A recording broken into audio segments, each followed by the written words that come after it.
আপনি কি জানেন একসময় পৃথিবীতে এমন একটি সাপ ছিল যা অ্যানাকোন্ডার থেকেও আরো ভয়ঙ্কর? এর নাম টাইটানোবোয়া। এই বিশাল সাপটি 7 থেকে 8 কোটি বছর আগে পৃথিবীর রেইন ফরেস্টে বসবাস করত, আর বিজ্ঞানীদের ধারণা এটি 50 ফুট পর্যন্ত লম্বা হতে পারত। টাইটানোবোয়া ছিল পৃথিবীর সবচেয়ে বড় ও শক্তিশালী সাপ, যা আজকের অ্যানাকোন্ডা বা পাইথনের চেয়ে অনেক বড় এবং মোটা ছিল। এটি প্রথম আবিষ্কৃত হয় কলম্বিয়ার এক প্রাচীন রেইন ফরেস্টের ফসিল খননের সময়, যেখানে বিজ্ঞানীরা টাইটানোবোয়ার বিশাল কঙ্কাল খুঁজে পান। এর বিশাল আকৃতি দেখে বিজ্ঞানীরা প্রথমেই বিশ্বাসই করতে পারেননি যে এত বড় একটি সাপ সত্যি একসময় পৃথিবীতে ঘুরে বেড়াতো।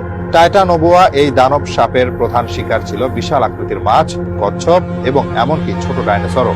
বিজ্ঞানীরা মনে করেন টাইটানোবোয়া মূলত জলাশয়ে বাস করত, ঠিক যেমন আজকের অ্যানাকোন্ডা, এবং এটি তার শক্তিশালী দেহের সাহায্যে শিকারকে পেঁচিয়ে ধরে শ্বাসরোধ করে মেরে ফেলত।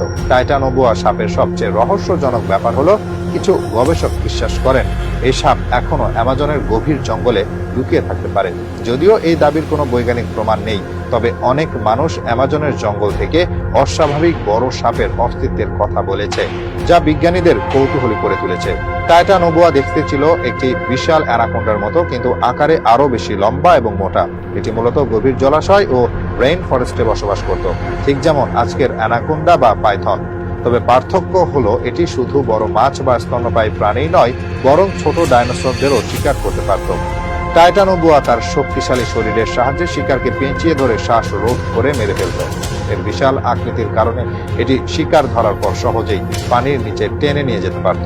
এটি প্রধানত কুমির, বিশাল আকৃতির মাছ এবং অন্যান্য বড় সরীসৃপ খেত। তৎকালীন পৃথিবীর গরম জলবায়ু এর বৃদ্ধি ও বেঁচে থাকার জন্য আদর্শ ছিল। কেন টাইটানোবোয়া বিলুপ্ত হয়ে গেল? বিজ্ঞানীরা মনে করেন টাইটানোবোয়ার বিলুপ্তির প্রধান কারণ ছিল জলবায়ুর পরিবর্তন। পৃথিবীর তাপমাত্রা যখন ধীরে ধীরে কমতে শুরু করলো, তখন বিশালাকার সাপগুলো টিকে থাকতে পারলো না। এছাড়া তৎকালীন সময়ে তাদের প্রধান শিকার বড় মাছ, কচ্ছপ ও সরীসৃপদের সংখ্যাও কমতে থাকে, যার ফলে খাদ্যের অভাবে এই দৈত্যাকার সাপগুলো ধীরে ধীরে পৃথিবী থেকে হারিয়ে যায়।